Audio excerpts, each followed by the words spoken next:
Bonsoir, bonsoir, comment allez-vous? Bienvenue dans iWeek, toute l'actu Apple en live. Comme tous les mercredis, on est de retour. Et je suis très heureux de vous retrouver donc, pour ce rendez-vous de 20h. Avec mes copains, ils sont là, ils sont 4. Ils sont pas tous là, mais ils sont 4 et c'est chouette de vous revoir. Salut les amis! Salut bonsoir Benjamin, bonsoir à tous. Salut, donc on va faire le tour des aiguilles d'une montre pour vous saluer un par un. Salut Jean-Christophe. Bonsoir Benjamin, ravi de vous retrouver.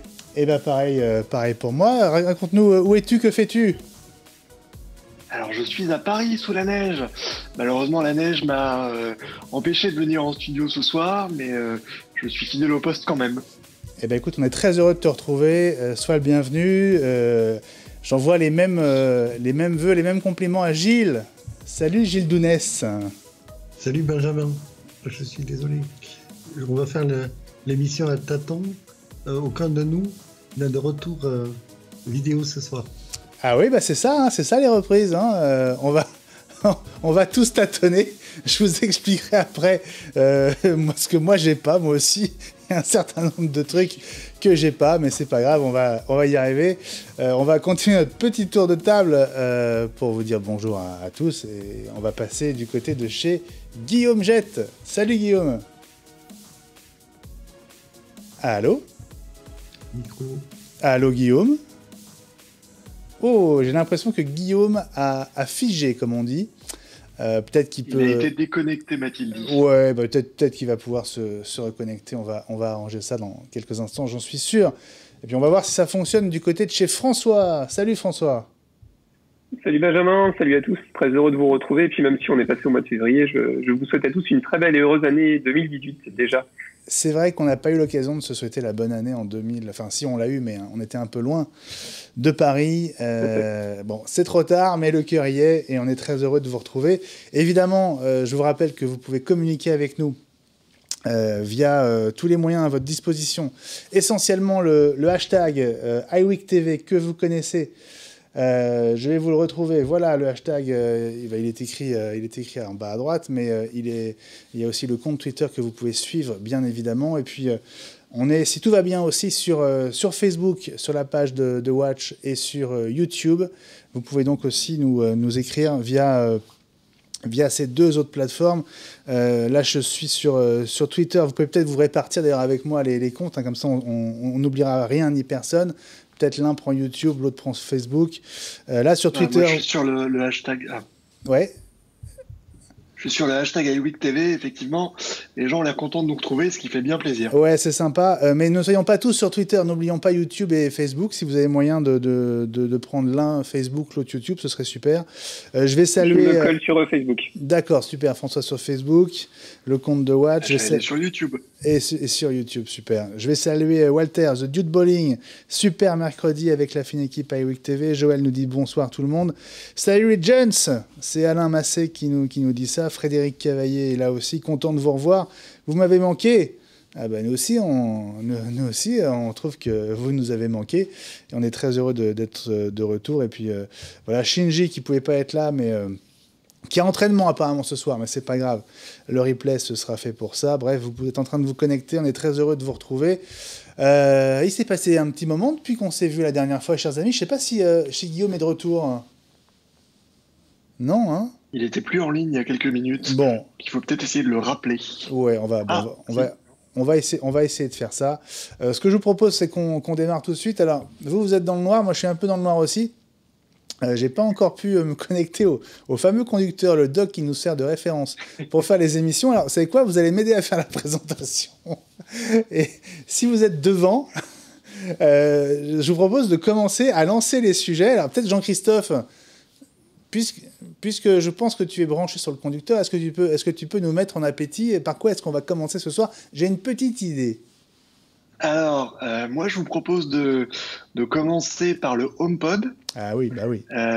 Puisque les premiers tests américains viennent de sortir. Donc, on peut commencer par ça. Ensuite, on va évidemment parler des résultats financiers d'Apple. Ça a été aussi un gros morceau des dernières semaines. Notamment parce que ça permet de balayer pas mal de sujets, notamment le fameux iPhone X qui a été l'objet de beaucoup de discussions ces dernières semaines, voire même ces derniers mois. Et alors c'est là où Ellie devait être là. Ellie est avantageusement remplacée par François, bien évidemment, mais Ellie avait des infos, évidemment, en tant que revendeur d'Apple Premium Reseller et patron des Apple Premium Reseller en France. Il avait sinon des infos, mais en tout cas des indications et il est dans le milieu, donc ça nous aurait été bien utile, mais on peut dire qu'on en reparlera de toute façon avec lui la semaine prochaine. Donc ok, écoute, c'est quoi, on va commencer par le HomePod, Jean-Christophe, puisque c'est quand même le sujet le plus actuel là dans l'actualité Apple. On peut rappeler ce qui s'est passé depuis une semaine et ce qui va se passer dans 2 jours? Alors, avec plaisir. Tu sais que j'étais dans mon pays d'adoption la semaine dernière. Je suis à Paris ce soir, mais j'étais aux États-Unis la semaine dernière. Et première déception, les précommandes ont commencé vendredi dernier, mais malheureusement, ils n'étaient pas disponibles en magasin. Donc j'ai mal choisi mon calendrier. J'aurais adoré vous en rapporter un, mais je n'ai pas pu le faire puisqu'il ne sera en vente aux États-Unis et en Angleterre que ce vendredi. Donc il faut patienter encore un peu. En revanche, si je n'ai pas pu en prendre en main, j'en ai vu. J'avais pas mal regardé la télé, et donc je te propose de commencer par là, si tu as pu caler les liens. Pas du tout, je n'ai rien pu caler du tout, c'est pour ça. Il n'y a pas de jaloux, vous êtes dans le noir, moi aussi, mais c'est pas grave, on est ensemble et on va discuter pendant 1 heure. Mais on va discuter sans le soutien des images. Voilà. D'accord, bon, on va faire ça sans filet, parce que je reviens quand même, et vous pourrez, on les mettra sur Twitter, vous pourrez suivre après l'émission. Apple a, comme souvent, fait de la publicité pour annoncer le produit, et elles rappelleront aux plus anciens d'entre nous les publicités iPod. On voit le logo HomePod et de la musique, et c'est tout. La pub est très courte, et c'est donc le HomePod, c'est pour faire de la musique, et Apple prévient que les préventes sont disponibles. En revanche, ce qui est intéressant, c'est que dimanche soir, on a eu le Super Bowl, qui est évidemment l'événement annuel aux États-Unis. Alors c'est du football américain, mais c'est surtout une énorme occasion pour les entreprises d'afficher leur meilleure publicité. On se souvient qu'en 84, Apple avait sorti une publicité extraordinaire pour annoncer le futur Mac. Et Amazon, cette année, d'après tous les classements, Amazon a fait une des meilleures pubs dans le Super Bowl. Et la pub, alors évidemment, c'est moins parlant à raconter qu'à voir, mais c'est pas grave. La pub, en fait, montre Alexa, qui est l'assistant personnel d'Amazon, et Alexa a perdu sa voix. Et donc de grands noms de cuisiniers célèbres, c'était assez excellent, hein, effectivement. Il y a un super casting.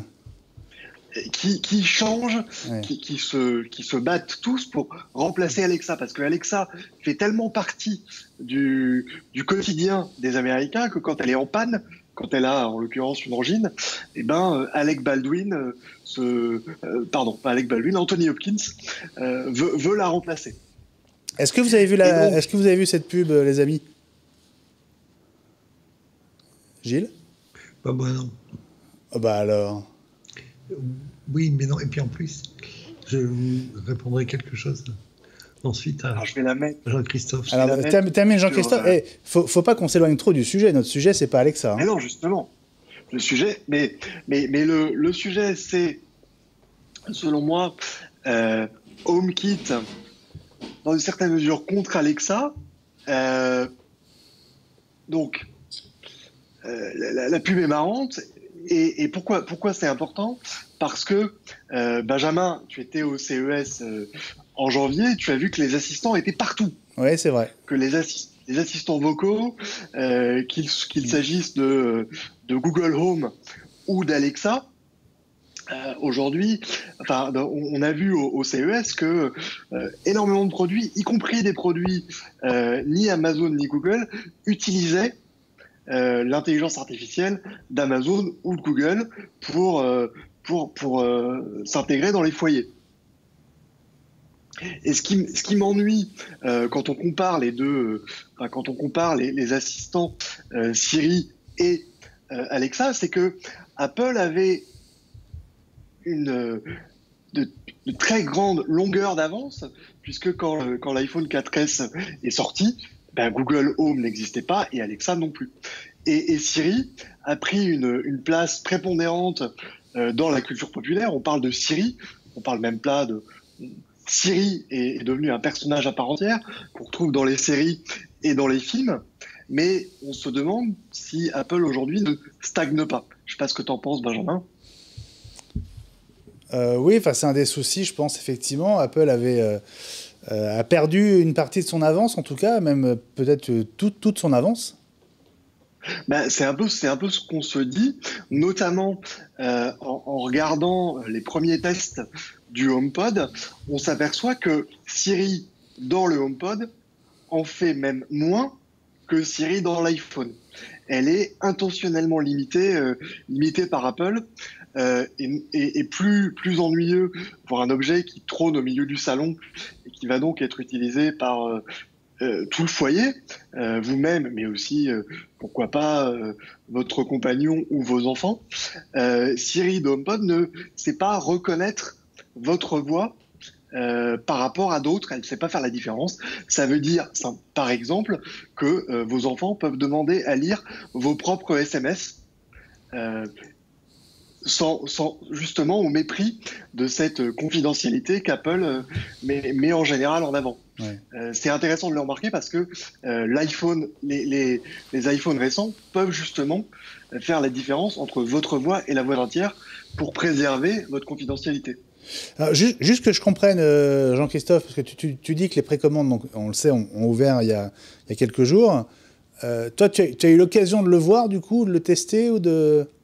Non, je l'ai pas eu en main. Je me base sur ce que disent tous les l'ont eu en main pendant plus d'une semaine et qui pointent ce dont on discute en ce moment. Bon, juste petite parenthèse à propos de Guillaume. Effectivement, alors Guillaume est sur un des 4 Mac qui nous servent à faire les duplex, et le Mac, j'arrête pas de le relancer et il freeze à peine il revient sur le bureau. Donc j'ai pas de solution. Je suis vraiment désolé pour Guillaume, mais je vois pas comment je peux le récupérer dans le programme. Voilà, on se rattrapera. Voilà, vraiment désolé. On va donc continuer tous les 4 si vous le voulez bien. Sur le HomePod, Gilles, François, quel est votre sentiment? Effectivement, les semaines ont passé, les mois ont passé. Il y a eu une grosse offensive au moment de Noël, notamment de Google. Alexa, Amazon avec Alexa a une grosse longueur d'avance aux US, visiblement, Jean-Christophe, en termes de part de marché déjà. Comment est-ce que vous voyez clairement, Amazon est, juste pour comparer ce qui est comparable, Amazon, lors du Black Friday et de Noël, Alexa, pardon, lors du Black Friday et de Noël, a été le produit le plus vendu sur Amazon. Donc, et on sait qu'Amazon vend tout, de la paire de chaussures au téléphone en passant par les frisbees. En même temps, Amazon a dû un peu privilégier son propre produit au détriment de Google Home. Ah, mais clairement. Mais justement, c'est à comparer par rapport à tout le reste. Ouais. Donc c'est aujourd'hui des centaines de milliers d'Alexa qui sont dans les foyers américains. Aujourd'hui, on a un prisme un peu décalé parce que contrairement à Siri, et ça c'est un vrai manque, Alexa d'Amazon ne parle qu'anglais et depuis peu allemand. Donc aujourd'hui, on ne l'a toujours pas en France. Mais moi, j'utilise un Alexa aux États-Unis depuis plus de 3 ans. Et on est très nombreux dans ce cas-là. Qu'est-ce que vous en pensez, Gilles et François, de l'arrivée là, qui commence à peine, timidement tout juste du HomePod? Comment vous le voyez sortir sur le marché? On ne parle pas de la même chose. Tout d'abord, c'est pas la même catégorie de prix. Puis c'est pas un assistant. En tout cas, pas encore. Pardon. Apple le market très clairement comme une super enceinte connectée, multidirectionnelle, avec quelques fonctions d'assistant vocal, mais c'est pas encore... Mais justement, est-ce que c'est pas une erreur marketing de positionnement?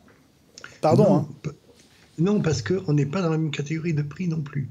Et vraisemblablement, je ne sais pas si vous avez remarqué, mais Apple descend rarement dans la rue pour participer au combat de rue. Ils attendent que les plus véhéments se soient mis d'accord et qu'il y ait quelques-uns en soient restés sur le carreau.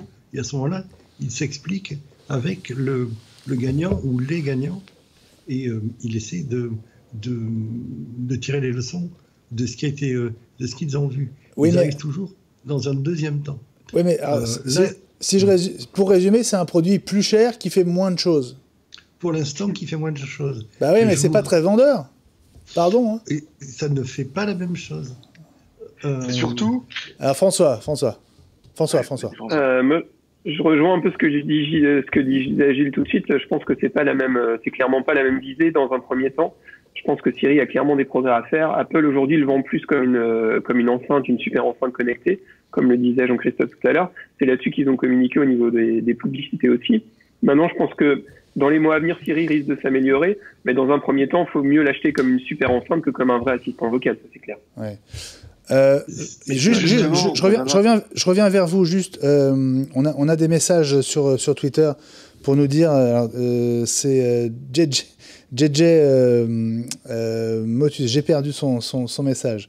Ça y est, j'ai perdu son message. Ça a renouvelé ma page, je suis perdu. Voilà, donc Jérôme, alias Dada Motus, nous dit: s'il y a un produit Apple qui me laisse totalement de marbre, c'est bien le HomePod. C'est vraiment pas un must-have, dit-il. Je descends sur les messages. Question de Joël qui demande si Siri sur le HomePod et Siri sur l'iPhone sont gérés par la même équipe de développeurs. Est-ce que vous le savez? On ne sait pas vraisemblablement, et c'est pas les mêmes produits.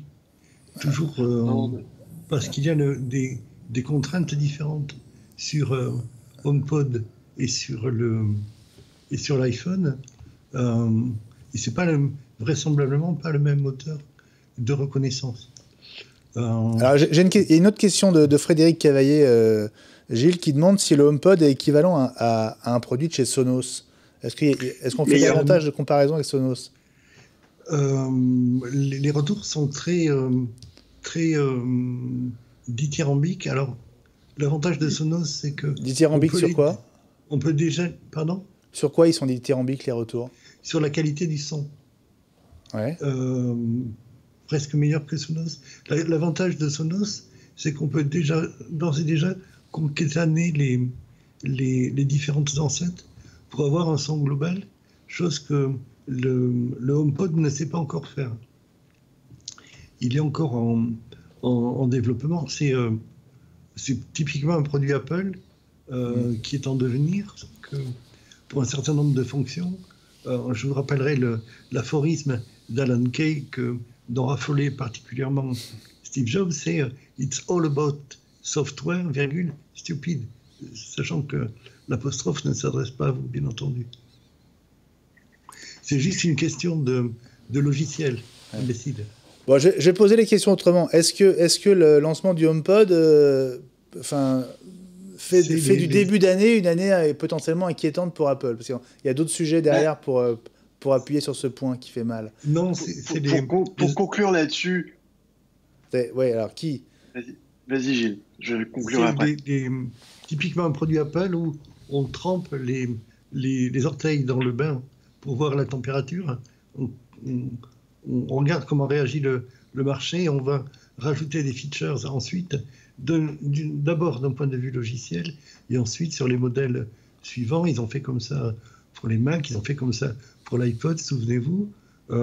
Pour l'iPhone, rappelez-vous, l'appareil photo, c'était ni fait ni à faire. Enfin bon, il y a plein d'exemples comme ça à l'infini. Ouais, mais justement, alors, sortir des appareils en devenir, tu vois, est-ce que c'est vraiment une bonne idée? Pardon. Hein. C'est leur façon de faire.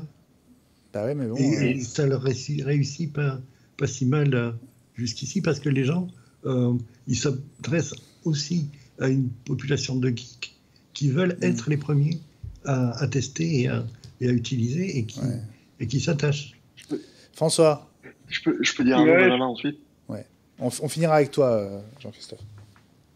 Je pense que c'est une prise de température de la part d'Apple, de voir un peu ce que ça peut donner au niveau des enceintes connectées. Je sais pas si les plus anciens d'entre nous, enfin je dis ça, en 2005-2006, Apple avait sorti un iPod Wi-Fi, un iPod Hi-Fi, pardon, si mes souvenirs sont bons, qui était une grande enceinte blanche. Ouais. Et on peut pas dire que ça ait connu beaucoup de succès, ça a dû durer, elle est restée au catalogue à peu près 1 an. Donc est-ce qu'ils retentent leur aventure? Maintenant, je pense qu'il y a quand même un potentiel. Maintenant, avec un Siri développé, sans doute encore plus. Jean-Christophe, alors toi qui voulais reprendre la main. Alors, oui, alors plusieurs choses.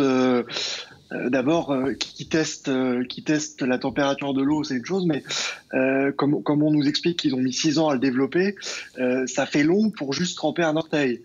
C'est en ça que moi je considère que c'est un peu inquiétant pour l'année qui s'ouvre.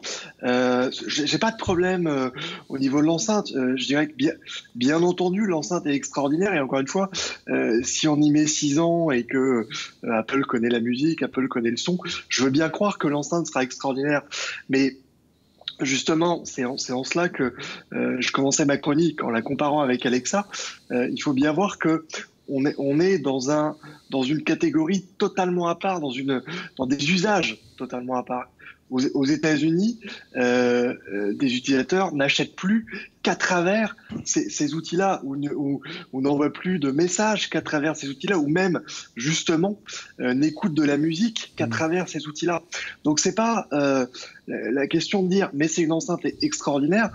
Je réponds sans doute de la même façon que, comme François le disait, j'ai même plus son nom en tête, l'iPod. Merci, l'iPod était extraordinaire. J'en avais un. Ça n'avait d'intérêt que d'être une excellente enceinte. Aujourd'hui, les assistants ont la possibilité de changer une partie de l'informatique de la même façon que la souris et les icônes l'ont fait il y a 40 ans à la sortie du Mac. Ouais. Donc c'est de cette façon-là que je suis assez ennuyé de voir Apple s'enorgueillir comme toujours d'avoir passé 6 ans à faire une enceinte extraordinaire. Alors que les consommateurs, aujourd'hui, utilisent, et encore une fois, par centaines de milliers, des assistants. Ouais. Jean-Christophe, est-ce que cette année sera enfin l'année de Siri, mais c'est toujours pas le cas, et je trouve ça inquiétant. Jean-Christophe, quand même, une très bonne enceinte. Quelle que soit la qualité de l'enceinte. Une très très bonne enceinte, c'est quand même un bon argument de départ. Et puis pour Apple, il y a quand même un enjeu derrière Apple Music. Est-ce que ça peut pas suffire finalement pour assurer le succès? C'est probable, et encore une fois, on va parler des résultats dans quelques temps. Ça dépend comment on mesure le succès. Il est certain qu'Apple va vendre beaucoup d'HomePod et va gagner beaucoup d'argent. T'es sûr de ça? Je pense, oui, parce que c'est une excellente enceinte et que quand on est client de l'écosystème Apple, pourquoi ne pas avoir un HomePod? Je pense que je vais, moi, acquérir un HomePod quand il sortira, justement parce que ça marche bien et que c'est simple et que effectivement le son a l'air extraordinaire. Donc pour écouter de la musique, ce qu'on fait tous les jours, c'est sûrement parfait. Tu vas en acheter combien? J'en achèterai sûrement un seul parce que effectivement je trouve que le prix est beaucoup trop cher, mais la question n'est pas là, c'est est-ce qu'on se contente qu'Apple continue à labourer son écosystème et on sera content d'écouter Apple Music, ou est-ce qu'on veut qu'Apple se positionne, comme le disait Gilles, dans le combat de rue? Moi j'aimerais qu'Apple justement reprenne sa place d'innovateur. Bon, concrètement, quand est-ce qu'on va pouvoir le toucher, cet HomePod là? Au printemps. Oui, en France. Fin juin, en dernier moment. Printemps. Bon. On va laisser les Américains le découvrir. Essuyer les plates. On va laisser Apple le finir. On va laisser les prix baisser un peu. Non, même pas rêve. Oui, je sais. Non, on peut toujours rêver, hein, tu sais, Gilles. Oui. Bon, sérieusement, voilà, ce HomePod, bon, honnêtement, moi, le truc qui m'inquiète le plus, c'est le temps qui s'est écoulé depuis la rentrée, en fait, de septembre. Non, alors, j'ai posé la question... Attends, juste une question à Jean-Christophe. Quand tu disais que le Google Home Mini était livré dans les paquets de céréales, c'est pas vrai quand même. Alors, c'est pas vrai, mais presque. Il a été... Ah, je crois que... l'offrait à toute commande supérieure à 100 €, je crois. Amazon faisait la même chose. Et alors, pour ne pas trahir de secret, mon épouse était hier reçue par une grande compagnie aérienne pour discuter parce que vous savez qu'on voyage beaucoup, ouais. Pour recueillir son avis sur le protocole de réservation. Et elle est repartie avec un Google Home Mini. Donc, en cadeau. Voilà, en cadeau. Donc clairement, Google fait tout ce qu'il peut, et c'est logique quand on connaît le positionnement de Google, qui est recueillir le plus d'informations possible pour améliorer leurs outils de machine learning. Google Home est aujourd'hui partout. Ouais. Et encore une fois, Apple n'emprunte pas ce chemin, et tant mieux.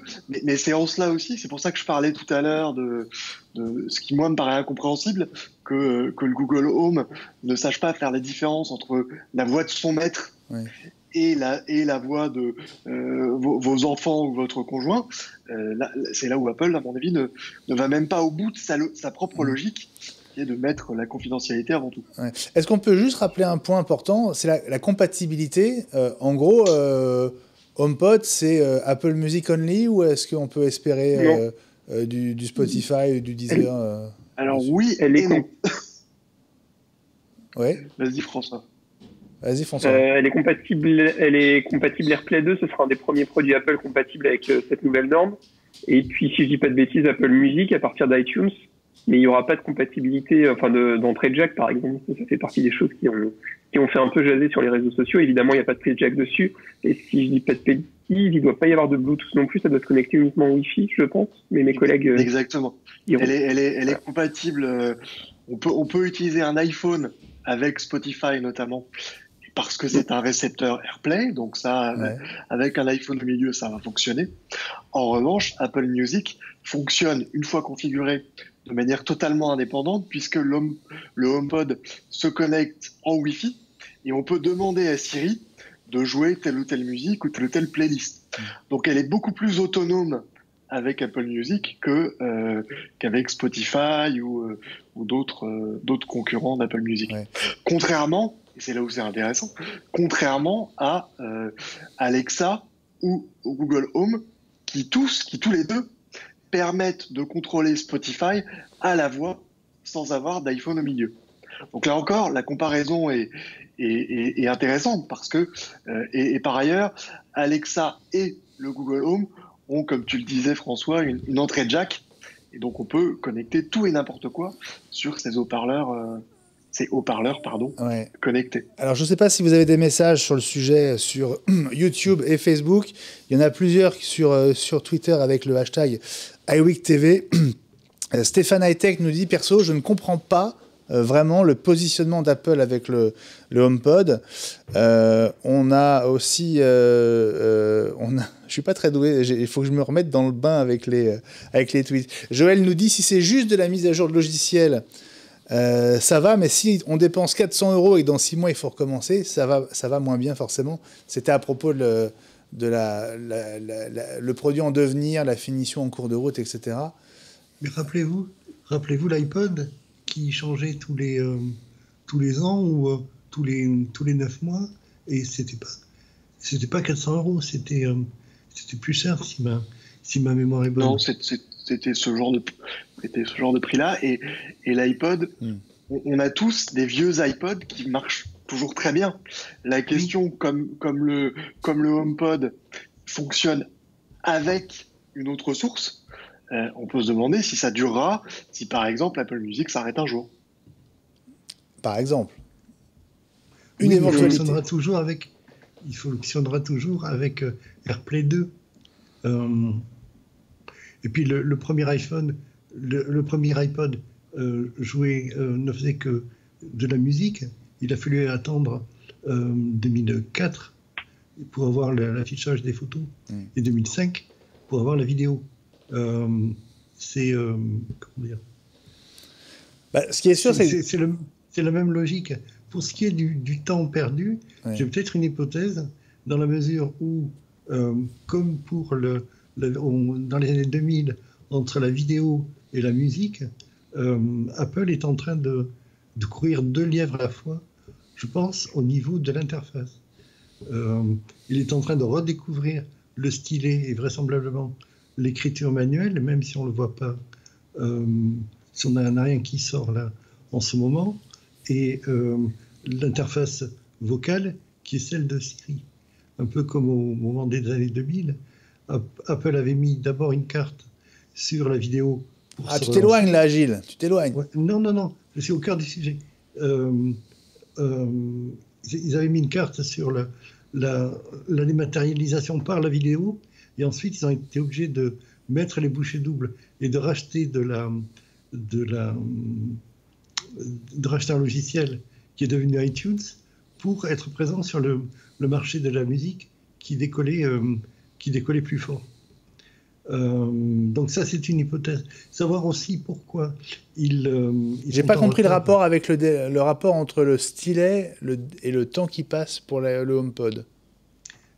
C'est une deuxième. Ils sont en train de travailler sur 2 nouvelles interfaces utilisateurs à la fois. Oui, mais ça ne concerne pas le HomePod, Gilles. Pardon ? Ça ne concerne pas le HomePod. Il parle la voix. Je parle la voix oui. Siri pour le HomePod, et je parle du stylet pour l'iPod. L'iPad. L'iPad Pro, et vraisemblablement l'iPhone, comme certains brevets sont en train de le suggérer. Ils font l'essentiel de leur progression sur l'iPad, avec l'iPad Pro. Je ne vais pas m'avancer.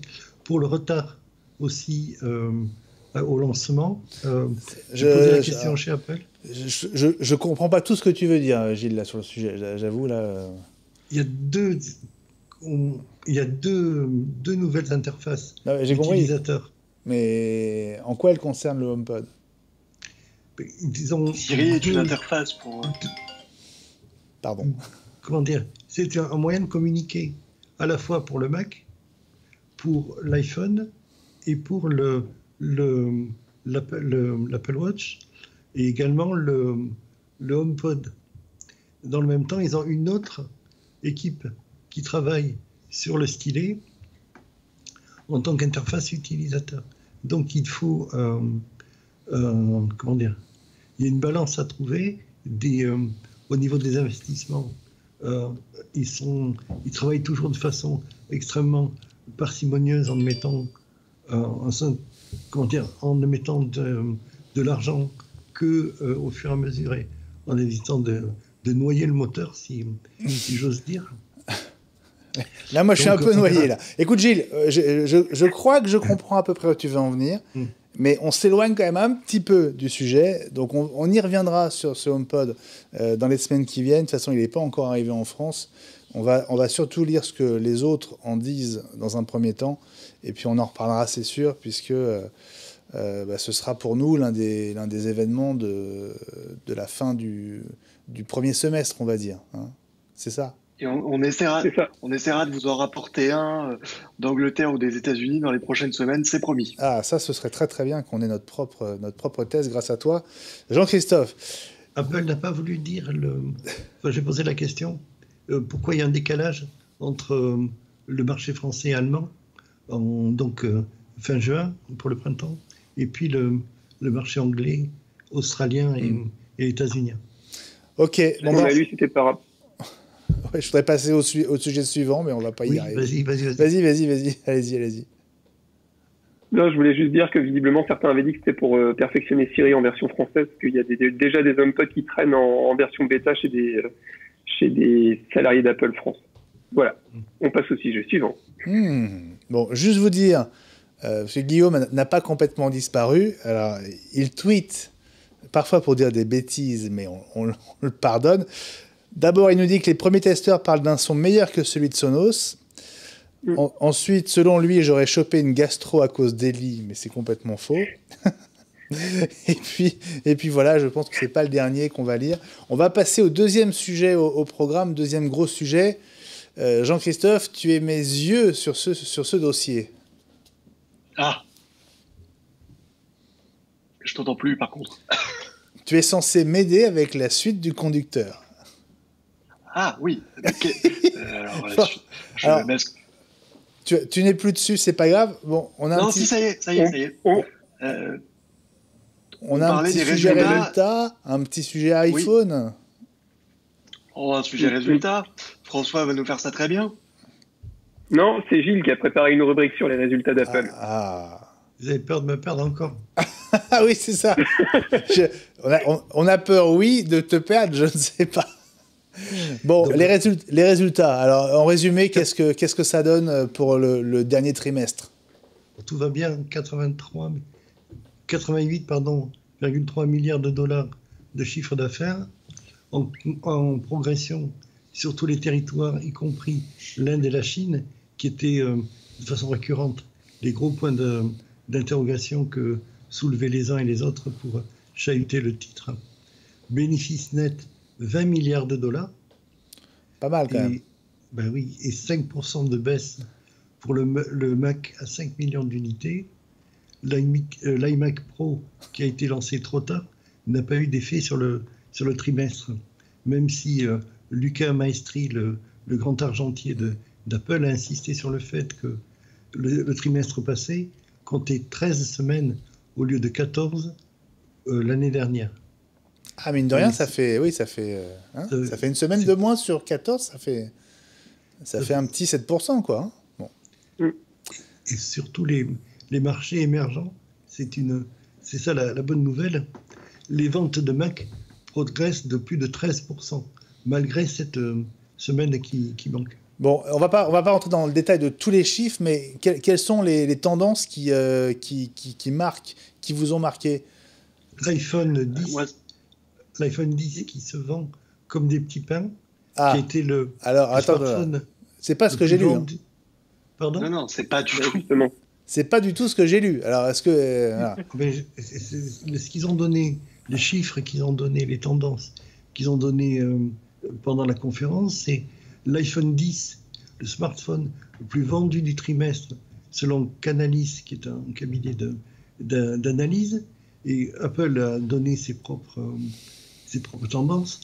L'iPhone 10, le modèle le plus vendu dès sa disponibilité, suivi par l'iPhone 8 et l'iPhone 8 Plus. Quand on regarde le prix moyen de vente ce trimestre, qui est à 795 $ au lieu de 696 l'année dernière, on a 100 $ de plus pour des iPhones qui vont de 349 à 1149 $. Donc, à la louche, Eli nous donnera un peu ce qu'il a vu chez lui, mais on peut tabler à peu près sur... chaque fois que Apple vend 2 iPhones, il y a vraisemblablement un iPhone 10 sur le trimestre. Et puis surtout... Alors, attends, Attends, on s'arrête là-dessus, on fera le reste après, mais on s'arrête sur l'iPhone 10. Alors, explique-moi d'où vient tout ce que j'ai lu ces derniers jours sur le fait qu'en gros, c'était la cata, quoi. Que les ventes étaient catastrophiques. Jean-Christophe, toi qui as tes antennes aux US, qu'en est-il? Fantasme, réalité, info, rumeur, intox, fake news? Tu parles des US, et il y a un point super intéressant à souligner qu'on a vu dans les chiffres, c'est que sur le trimestre, c'est pas compliqué, les 4 téléphones les plus vendus étaient tous des téléphones Apple. Donc ça, c'est extrêmement intéressant parce que en septembre, tu te souviens, Benjamin, on avait discuté lors de la keynote. Je disais moi-même que je trouvais la gamme très étendue avec un téléphone pour chacun et on se demandait comment ça allait se passer. Et ben, ce qu'on peut dire, c'est que ça se passe très bien parce que cette stratégie de l'accordéon permet à Apple de maintenir les téléphones Android à distance. Et c'est le cas de mémoire. Je crois qu'en Chine, le 4e téléphone est un Android, mais les 3 premiers sont aussi des iPhones. Donc ça c'est une très bonne nouvelle. Donc là on est sur des chiffres macro, c'est-à-dire, et c'est ceux qu'Apple aime, puisqu'évidemment ça permet de ne pas faire la différence entre l'iPhone SE et l'iPhone 10 et les 3 autres téléphones entre ces deux extrêmes-là. On n'a pas aujourd'hui, et on n'en aura jamais, en tout cas officiellement d'Apple, de chiffres de vente officiels unitaires de l'iPhone 10. Bah oui. Donc, ce qui permet à la presse généraliste de dire Apple se plante et à Gilles de dire il se vend comme des petits pains. Je pense que la vérité est malheureusement au milieu. Ce qu'on sait aujourd'hui, c'est que le panier moyen a augmenté. De la ménagère Apple. Voilà, le profit généré par Apple sur la vente du produit iPhone a augmenté, ce qui est logique puisque l'iPhone 10 est l'iPhone le plus cher jamais construit. Et on sait aussi, parce que ça Apple l'a dit, que l'iPhone 10 s'est très bien vendu. De là, on peut effectivement comprendre que les chiffres sont très bons, mais il me semble que le nombre d'iPhone vendus, lui, d'un trimestre sur l'autre, est en baisse. Oui, donc mais c'est compliqué. Ouais. Mais quand même, ça vous a pas... Ouais. Alors, vrai ou faux, ça vous a pas semblé bizarre avec quelle vitesse et avec quelle puissance ce bruit, qui n'a pas de fondement, s'est propagé? Alors, je ne suis pas sûr qu'il n'ait pas de fondement, Benjamin. Hein? Je ne suis pas sûr qu'il soit sans fondement. Il est tout à fait possible qu'Apple ait fait le gros de ses ventes sur l'iPhone 8, 8 Plus, voire même sur le 6S ou le SE.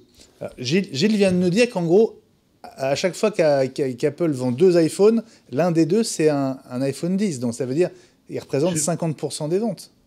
C'est l'estimation que je fais sur le système, sur le trimestre à partir du moment où il a été disponible. Bah, c'est donc l'iPhone le plus vendu. Pour ce trimestre. Puisque les deux autres se partagent les autres 50%. C'est ce que dit Canal 6. L'iPhone 10, smartphone le plus vendu du trimestre. J'essaie juste de comprendre le pourquoi de ce bruit. Parce qu'ils ont réduit très rapidement, c'est un point que je voulais souligner après, c'est que, et c'est quelque chose contre quoi râlait Jean-Christophe assez régulièrement. Non. Si, enfin, bonjour. Entre autres. Donc, Apple a su répondre très vite à la demande, faire monter très vite sa production pour la faire correspondre à la demande, dès le début du mois de décembre. Oui, on se souvient de ça, toute cette montée en puissance, finalement, ça n'a pas été aussi apocalyptique que ça au moment de la sortie. Bon, certains clients ont attendu quelques semaines, mais bon, dont François qui a pas eu de bol. Mais... C'est parce que la chaîne de production est montée très vite en puissance et qu'ils vont la faire descendre en puissance rapidement pour s'adapter à la baisse de la demande qui ne va pas déborder sur le trimestre suivant, comme c'était le cas les années précédentes, puisque les années précédentes, il y avait une file d'attente qui s'allongeait et qui débordait sur le trimestre suivant.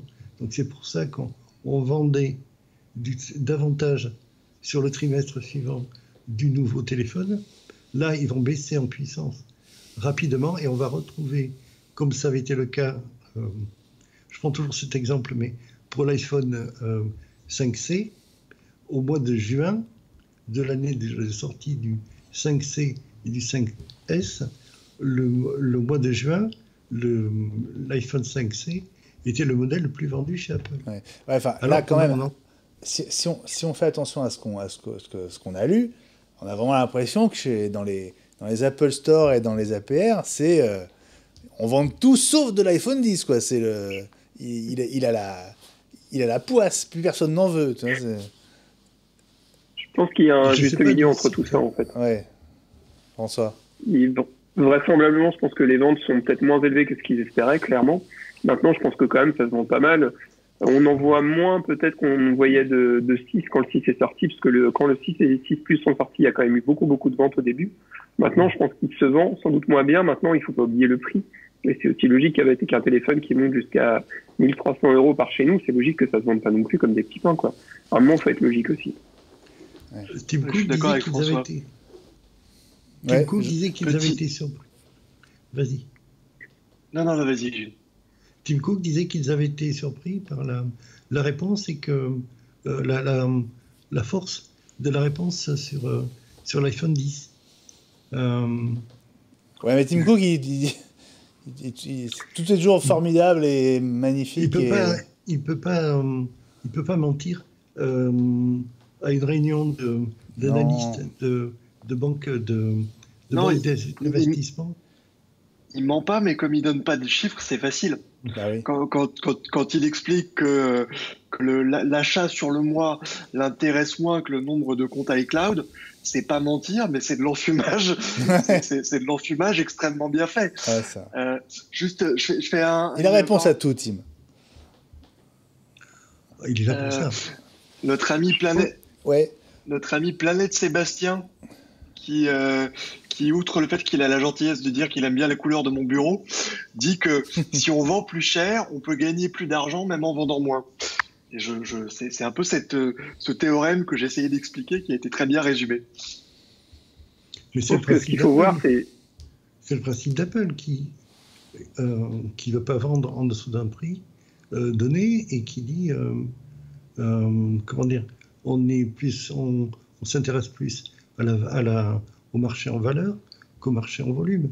Si on fait du volume, très bien, mais ce qui nous intéresse, c'est le marché en valeur. Ouais, juste pendant qu'on parle chiffres, etc., juste ce tweet de Petit Kiki, j'aime beaucoup ce pseudo, qui nous dit les gars, on discute techno ou vente sur iWeek là, il se passe donc plus rien sur la planète Apple. Mais j'aime bien, moi. Je suis sûr que Guillaume, derrière son écran, est assez d'accord avec ça. Guillaume vient d'ailleurs de répondre, on vient de passer 30 minutes sur le HomePod. Bah, il a un quart d'heure de retard, mais c'est vrai. On vient de passer un quart d'heure sur l'iPhone. Mais bon, sur ces résultats, juste, on dit un mot du Mac quand même. Enfin, tu l'as évoqué, Gilles, mais... On en a dit un mot. Les Chinois... C'est hyper stable, le Mac. C'est hyper... Non? C'est 5 millions par trimestre, toujours? Oui, mais ils sont 4e fabricant d'ordinateurs mondiaux, ce qui est quand même pas ridicule quand on sait qu'il y a deux systèmes d'exploitation qui se font face. Le Mac, même en étant parent pauvre d'Apple, continue à non seulement se vendre correspondant, mais correctement, mais être une force alternative extrêmement importante. Il nous reste 10 minutes. J'ai juste un espoir pour 2018. Ouais. Un nouveau Mac Mini. Bah, moi aussi. S'il te plaît, Apple, fais-nous un nouveau Mac Mini. Moi aussi, surtout qu'il y en a un qui est en train de rendre l'âme, là, le pauvre qui nous a empêché d'avoir Guillaume. Donc, oui, il faut absolument que Apple fasse quelque chose, hein, je suis d'accord avec toi. Mais c'est à désespérer d'en avoir un autre un jour. On verra. Pour les paris, on va voir ce qu'il nous réserve. On verra. Moi, je pense toujours positif, donc je pense qu'il y en aura un, mais je peux très bien me planter. Bon. Les produits qui traînent en général, chez Apple, c'est un peu comme la retraite de la scie. Bon, on enchaîne sur quoi, les amis? Parce que je suis toujours dans le noir le plus total. Donc, alors, je reprends le conducteur, parce que je suis monsieur conducteur. Vas-y, Jean-Christophe, tu fais ça très bien, tellement bien. Et oui, n'est-ce pas? François voulait revenir, oui, c'est important, sur le Battery Gate.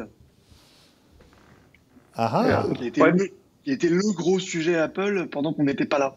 François, vas-y. Donc je pense que tout le monde en a entendu parler. Hein. Apple a fait une mise à jour il y a quelques temps déjà, permettant aux iPhones en fait qui avaient tendance à se couper brutalement de ne plus se couper brutalement en diminuant en fait la vitesse de l'iPhone. Ça concernait surtout les iPhone 6, 6S et SE. Et au mois de décembre, il y a un blogueur qui s'est rendu compte qu'en fait, en changeant sa batterie, son iPhone avait trouvé une deuxième jeunesse. Quelle histoire! Et se remettre. Et du coup, bah, évidemment, vu que c'est Apple, ça a fait grand bruit. Et donc, du coup, fin décembre, Apple a communiqué un peu à l'arrache, je pense, en disant qu'effectivement, ils avaient fait une mise à jour d'iOS qui était censée régler les problèmes d'usure de la batterie, mais qu'ils se confondaient en excuses, qu'ils auraient dû le dire. Je synthétise énormément pour les 10 minutes qui nous restent. Et que du coup, qui veut peut aller faire changer sa batterie d'iPhone SE 6 et 6S pour seulement 29 € en Apple Store. Voilà. Il y a un peu d'attente, il paraît, hein, non? Aujourd'hui, ouais, il y a même, je sais pas, j'avais lu des chiffres comme quoi il y avait 3-4 mois d'attente, mais je les ai pas vérifiés. Mais super. Je pense que tout le monde s'est rué dessus. J'adore. Bon, si vous voulez voir à quoi ressemble un tweet en forme de cri, ou plutôt un cri en forme de tweet, suite à l'histoire. Allez voir le tweet de Guillaume sur le Mac Mini. Vas-y, Jean-Christophe. On est d'accord. Il y a une suite à l'histoire qui date d'hier soir et qui montre à quel point Apple a géré ça de manière désastreuse. Dans la nouvelle bêta iOS qui vient juste de sortir, j'ai perdu le numéro, mais Gilles le connaît certainement.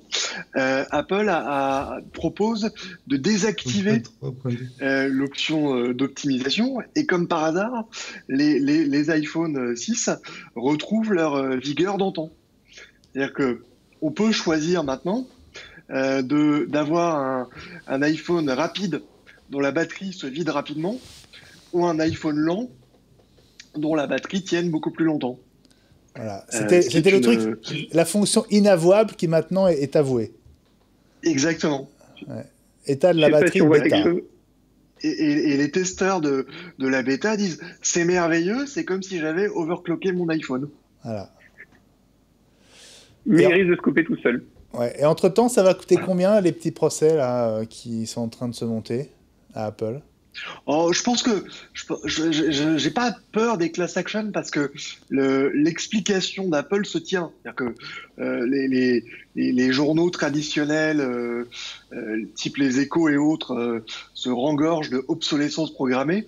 C'est tout l'inverse. Donc je pense qu'Apple devant les tribunaux peut se défendre assez facilement. En revanche, en termes d'image, enfin, je pense qu'on est on a tous été dans ce cas-là. Le nombre de gens qui sont venus me voir en me disant « Oh là là, qu'est-ce que fait Apple ? Moi, franchement, je trouve ça inadmissible qu'Apple sabote mon téléphone exprès. » Voilà, ça, c'est dur à rattraper. Ouais. On parle de cycle de renouvellement, on parle de prix. Apple a sorti le smartphone le plus cher du marché cette année. On peut se demander si en septembre 2018, il n'y a pas beaucoup de gens qui auront cette mauvaise histoire dans l'oreille, sans en connaître les tenants et les aboutissants, et sans le vouloir. Ouais. On peut se demander si le vendeur de la Fnac, pour pas le citer, va pas être content de dire mais vous savez, Apple, ça fait de l'obsolescence programmée. Voilà, ça c'est des choses extrêmement difficiles à rattraper. Ouais. Et encore une fois, vous m'entendez à peu près chaque semaine parler de la tour d'ivoire d'Apple. Je pense que là, c'est un vrai truc qu'Apple va traîner en raison de son arrogance et de son manque d'écoute. Alors, il nous reste 5 minutes. Retour sur le Twitter avec le hashtag iWeekTV. Et Petit Kiki, qui est toujours là, qui nous dit et par contre, pour les couleurs des AirPods, est-ce qu'il faudra attendre les AirPods X pour avoir des AirPods en couleur et pas les modèles blancs comme ceux que vous avez, Jean-Christophe et François? Des AirPods en couleur, ça vous semble? Il faut écrire. Le seul... Pour répondre à l'ami Petit Kiki, le seul produit qu'Apple a vraiment fait multicolore, c'est l'iPhone 5C. Il a duré 1 an. Et l'iPod mini. Ah, exact. Bravo, oui. François. Ouais, c'est vrai. Mais si vraiment on veut quelque chose. Le Mac Pro a existé en rouge aussi. Non, il y a eu une édition collector d'un exemplaire en rouge. Oui, c'est ça. Pas la même chose. Ah, il y en a quand même eu un. C'est vrai. Mais il est parti un peu cher, je crois. Si vraiment les gens le réclament, cet iPhone en nombre, ces AirPods en couleur, Apple finira par les faire. Contrairement à ce que dit Jean-Christophe, ils ne sont pas tant dans leur tour d'ivoire que ça. Bien sûr. Ils savent plus communiquer. Communiquer pas du tout. Ouais. Du temps de Steve. Là, ils essaient de le faire davantage et ils le font mal. C'est typiquement ce qui est arrivé avec cette histoire de batterie. Je voudrais vous donner un chiffre quand même. 3 minutes. 95% de taux de satisfaction ce trimestre pour l'iPhone en général et 99% de façon spécifique pour l'iPhone 8 Plus et 10 confondus. Donc, Apple ne dit pas si c'est avant ou après cette histoire de batterie. Mais c'est une étude indépendante ou... Oui, tout à fait. Oui. Non, et puis, c'est pas ça, mais les iPhones qui sont cités par l'étude et par Gilles n'étaient pas concernés par le problème de batterie. Donc, ça résout pas cette idée. Oui, d'autant 95% plus que... 95%, c'est tous iPhones confondus, tout modèle confondu. Okay. La question, c'est est-ce que les gens qui avaient un iPhone 6 ou 6S en 2018 vont acheter le prochain en septembre prochain? Ouais. On verra. Ça risque de causer du tort. Est-ce qu'il nous reste un sujet en 2 minutes max? Alors oui, moi j'ai un sujet pour notre ami Guillaume qui ronge son frein et qui en est réduit à nous troller sur Twitter. Pour nos amis administrateurs de Parc Apple, je recommande chaudement la conférence Command IT. Ah, carrément, on la recommande tous. Voilà, alors, on mettra le lien sur Twitter qui est co-animé par l'ami Guillaume. Carrément, ça a lieu à Bordeaux. Si non, c'est au Futuroscope. Ah, pardon, Poitiers, pardon. Futuroscope de Bordeaux. Ah, je vais prendre cher pour celle-là, oui. Futuroscope, absolument. C'est quoi? C'est début mars, hein, c'est ça? C'est le 2017. Il n'y a pas la date. Si, 24 et 25 mars. Bon, de toute façon, Guillaume nous en reparlera. C'est mieux s'il en parle lui-même, mais c'est sympa d'avoir commencé à en parler. Oui, effectivement, c'est un événement pour qui m'a l'air très intéressant dans l'univers Apple pour les gérants de parcs informatiques. Hein. J'espère que je ne dis pas de conneries, mais c'est ça. C'est pour les administrateurs. Guillaume nous en parlera peut-être la semaine prochaine parce qu'on aura rectifié ses soucis de duplex avec lui ce soir. Donc rendez-vous est pris, on en reparlera. Bon les amis, merci beaucoup d'être revenus dans iWeek, ça a fait plaisir de vous retrouver, vraiment super. Merci Jean-Christophe. Avec grand plaisir, c'était super et à la semaine prochaine, j'espère en plateau si la neige le permet. Ouais, absolument. C'est vrai que c'était un peu compliqué pour arriver, même pour moi ce soir. Salut Gilles, à très bien-tôt. Bonne semaine. Oui, bonne semaine à vous aussi. Et puis salut François, grand plaisir de te revoir aussi. Ce que je vous propose les amis, c'est je vais vous laisser rendre l'antenne et c'est à toi qui a commencé Jean-Christophe que je laisse la main. Tu as 10 secondes pour dire au revoir. Au revoir à tous, on était ravis de vous retrouver. On était très touchés par vos tweets aujourd'hui en réponse à l'annonce de la soirée de ce soir. C'est très sympa de pouvoir compter sur votre fidélité, même après quelques semaines d'absence. Et on ne vous décevra pas dans les semaines à venir. À très bientôt.